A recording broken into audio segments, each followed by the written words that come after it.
কোটি টাকা ইনকাম, তার বছরে কোটি কোটি টাকা তার ইনকাম, এক মাসে ইনকাম 1 কোটি টাকা। কিন্তু দেখা যায় মাসে একটা হসপিটাল বিল পরিশোধ করতে তার চলে যায় 50 লাখ টাকা। আছে না নাই? ওয়াইফের ক্যান্সার, যার নেই কোনো অ্যান্সার। ছেলে ইয়াবা খায়, ওরে দেয়া লাগে 20 লাখ। বাড়ি ভাড়া, খাওয়া দাওয়া ইত্যাদি খরচ শেষে দেখা যায় মাস শেষে আরো 20 লাখ ঋণের মধ্যে পড়ে আছে। আছে না নাই? কিন্তু মাসে ইনকাম ছিল কত? 1 কোটি। কিন্তু মাস শেষে দেখা যায় 20 লক্ষ টাকা ঋণের বোঝায় চাপা পড়ে আছে। আর রিকশাওয়ালা, ওর বেতন নাই, যা পারে ইনকাম করে প্রতিদিন। মাসে অন এন এভারেজ তার ইনকাম 5000। কয় হাজার? 1000 চলে যায় ওর যে ছুপড়ির বেড়া, ওই বাড়ির ভাড়া দিতে। 1000 চলে যায় ওর খাওয়া, 1000 চলে যায় চিকিৎসা, 1000 চলে যায় ছেলেমেয়েদের পড়াশোনা, আনুষঙ্গিক আরো 500, মাস শেষে আরো থেকে যায় 500। সুবহানাল্লাহ কইতে পারলেন না? 1 কোটি টাকা ইনকাম করেও 20 লক্ষ টাকা ঋণের বোঝায় চাপা পড়ে আছে। আর 5000 টাকা ইনকাম, মাস শেষে কত থাকে?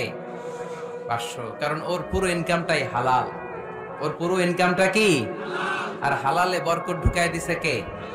হারামে কোনো বরকত আছে? আওয়াজ করে বলেন তো, গরু খাওয়া হালাল না হারাম? কুকুর খাওয়া? কুরবানিতে কি জবাই হয়? সুন্নতে খাতনার অনুষ্ঠানে, বিয়ের অনুষ্ঠানে, প্রতিদিন কসাইয়ের দোকানে, কোথাও কুকুর জবাই হয়? আচ্ছা, গরু বা গাভী বছরে বাচ্চা দেয় কয়টা? একটা। আর কুকুর দেয় কয়টা? 7টা, 10টা, 11টা।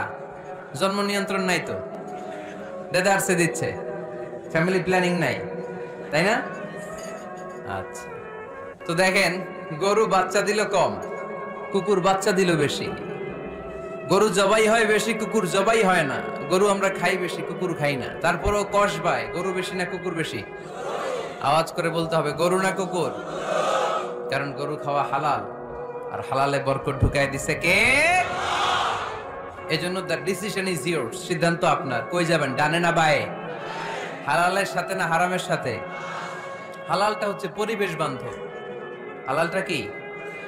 Eco friendly. এটা পরিবেশ বান্ধব, এটা স্বাস্থ্যকর, এটা রুচিসম্মত, এটার মধ্যে কোনো ঝামেলা নাই, এটাতে কোনো ভেজাল নাই। হালালে থাকলেই লাভ, যদিও অল্প। সুবহানাল্লাহ পড়েন।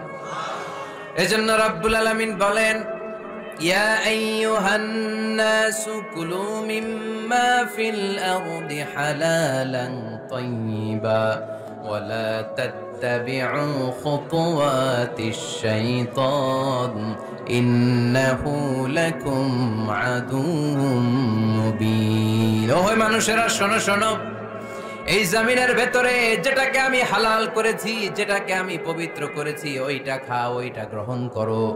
হারাম খেও না, হারাম অর্জন করো না, হারামের কাছেও যেও না। শয়তানের পদাঙ্ক অনুসরণ করো না। জেনে রেখো, শয়তান হলো তোমাদের প্রকাশ্য দুশমন। ঠিক কি না?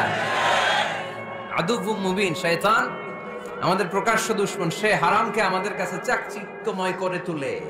সে বুঝাতে চায় হারামের মধ্যে আরাম। আসলে হারামে আরাম আছে, হালালের মধ্যে বরকত। এজন্য আমরা সবসময় হালাল অবলম্বন করব। রাজি আছেন তো? কিন্তু আমরা যদি আমাদেরকে প্রশ্ন করি, আমাদের ব্যবসায়, আমাদের চাকরিতে, আমাদের লাইফ লিডিং সিস্টেমে আমরা কি শুধু হালাল খাই? কি খাই? হালালও খাই, সুযোগ পাইলে একটু যদি পাই অমনি ধরে ঘাপুস ঘুপুস। সুযোগ পাইলেই কি ঘাপুস ঘুপুস? ঘাপুস ঘুপুস করা যাবে না। অনেকে আবার আছে দেখবেন, খাওয়ার ক্ষেত্রে হালাল খোঁজে। খাওয়ার ক্ষেত্রে আমি অনেক লোক দেখেছি। থাইল্যান্ডে আমি গেলাম, দেখি যে তার ব্যাপারে জানি যে সরকারি চাকরি করে লক্ষ লক্ষ টাকা 2 হাতে কামায়। এমনি গাছেরটাও খায়, তলারটাও কুড়ায়। আছে না নাই? তো ইচ্ছে মতো ডানে বায়ে ইনকাম করে, হালাল হারাম দুইটাই খায়। কিন্তু থাইল্যান্ডে যে হালাল খাবার খুঁজতেছে, কি খুঁজতেছে? ওখানে যে জিজ্ঞেস করে যে এই দোকানে কি পর্ক আছে? পর্ক থাকলে খাবো না। পর্ক মানে হচ্ছে শুকরের চর্বি। শুকরের গোশত বা চর্বি মিশানো কোনো খাবার উনি খাবে না, কারণ এটা হারাম। আর ঘুরছে খায়, এটা খুব হালাল। এরকম ডাকাইতে আছে না নাই? তাহলে আমাদের মুসলমানদের সবচেয়ে বড় সমস্যা হচ্ছে আমরা খাওয়ার ক্ষেত্রে হালাল খুঁজি, কিন্তু ইনকামের ক্ষেত্রে ওই জিনিসটা খুঁজি না। এরকম আছে না নাই? ইউর ফুড শুড বি হালাল, ইউর ড্রিঙ্কস শুড বি হালাল, ইউর ইনকাম শুড বি হালাল, your dress up, your fashion should be হালাল, and your entertainment should be halal. আপনার পোশাক হতে হবে হালাল, আপনার খাদ্য হতে হবে হালাল, আপনার উপার্জন হতে হবে হালাল, আপনি যে বিনোদন করছেন এই বিনোদনটাও হতে হবে হালাল। চিল্লায় বলেন ঠিক কিনা? হালাল বিনোদন লাগবে, হালাল ড্রেস আপ লাগবে। ছেলেরা কি স্বর্ণ পড়তে পারবে? ছেলেরা কি সিল্কের জামা পড়তে পারবে? আমরা সিল্কের জামা পরি না, এটা আমাদের জন্য হারাম করেছে কে? ছেলেরা জুয়েলারি পড়তে পারবে? গলায় চেন পড়তে পারবে? হাতে ব্রেসলেট দিতে পারবে? আছে না নাই? এখানেও অনেকের আছে না নাই? দেয়া যাবে? অনেক ছেলে দেখবেন আবার কানের মধ্যে ছিদ্র করে, কসবায়, মাশাআল্লাহ এগুলা নাই। আমি বাঁচায় দেওয়ার জন্য কইলাম নাই, আবার ওরা কয় আছে। আছে আছে না, এগুলো করা যাবে? দাড়িতে চুলে কালো রং দেয়া যাবে? এটা ধোঁকাবাজি। এটা কি? মান গাশশানা ফালাইসা মিন্না। আল্লাহর হাবিব সাল্লাল্লাহু আলাইহি ওয়াসাল্লাম বললেন, the person who deceives us he is not among us। যে আমাদেরকে ধোঁকা দেয় সে কখনো আমার উম্মত হতে পারে না। মদিনার খেজুরের বাজার ভিজিট করতে গেলেন আল্লাহর হাবিব সাল্লাল্লাহু আলাইহি ওয়াসাল্লাম, অডিট করতে গেলেন। যে খেজুরের স্তূপের ভেতরে আল্লাহর হাবিব সাল্লাল্লাহু আলাইহি ওয়াসাল্লাম হাত ঢুকায় দিলেন, ঢুকায় দিয়ে দেখলেন ভিতরে পানি, উপরে শুকনা খেজুর, ভিতরে ভিজা খেজুর। আল্লাহর হাবিব সাল্লাল্লাহু আলাইহি ওয়াসাল্লাম বললেন, ঘটনা কি? ভিজা কেন? ব্যবসায়ী বলতেছে বৃষ্টি হয়েছিল। কি হয়েছিল? তো বৃষ্টি হইলে তো তার নমুনা সব জায়গায় থাকবে। তখন আল্লাহর হাবিব সাল্লাল্লাহু আলাইহি ওয়াসাল্লাম দাঁড়িয়ে বলেছিলেন, খবরদার, মান গাশশানা ফালাইসা মিন্না। যে আমাদেরকে ধোঁকা দেয় সে আমাদের দলভুক্ত হতে পারে না। এজন্য আমরা যেন কাউরে ধোঁকা না দেই, আমরা যেন হারামের সাথে সম্পর্ক জুড়ে না দেই। আমাদের সম্পর্ক হবে হালালের সাথে। চিল্লায় বলতে হবে কিসের সাথে? আজকের মাহফিলটা তখনই সার্থক হবে যখন এই কথাগুলো শুনে আমরা এই সিদ্ধান্তে উপনীত হতে পারবো যে আমার ফুড, আমার ড্রিঙ্কস, আমার ইনকাম, আমার ড্রেস আপ, আমার এন্টারটেইনমেন্ট, আমার সবকিছু হালাল দিয়ে আমি সাজাবো। আমার জীবনটাকে আমি হালাল দিয়ে সাজাবো। রাজি আছি না নাই? সব হালাল হইতো। নারীদের ফ্যাশন, অনেক নারীরা ফ্যাশন সচেতন। খবরদার, নারীরা টাইট ফিটিং পোশাক পরতে পারবে না। পারবে? পাতলা পোশাক পরতে পারবে না। তারা নিজেদেরকে আবৃত করে রাখতে হবে। টাইট ফিটিং পোশাক পরতে পারবে না, অন্য ধর্মের পোশাক পরতে পারবে না, পর চুলা লাগাতে পারবে না। এই ফোর কর্নার্স, এই বর্ডার গুলো মেনে নারী যে কোনো ধরনের ফ্যাশন নিতে পারে। এই ফ্যাশন গুলোকে বৈধ করেছে কে?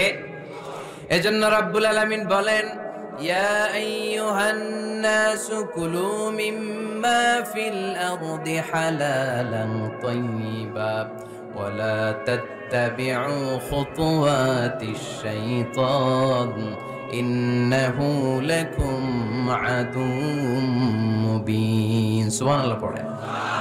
ওহে মানুষেরা, এই জমিনে যেটা পবিত্র আর হালাল বলে আমি ঘোষণা দিয়েছি সেটা খাও, কারণ সেটাতেই বরকত। আর শয়তানের পদাঙ্ক অনুসরণ করো না, কারণ শয়তান তোমাদের প্রকাশ্য শত্রু। কথাটা বলেছেন কে? তাহলে আমরা হালালের পক্ষে না বিপক্ষে? এই আপনাদের গলার আওয়াজ। হালালের পক্ষে না বিপক্ষে? হারামের পক্ষে না বিপক্ষে? আমরা আমাদের জীবনটা হালাল দিয়ে সাজাতে চাই কি চাই না? কারণ হালালে বরকত ঢুকাই দিছে কে?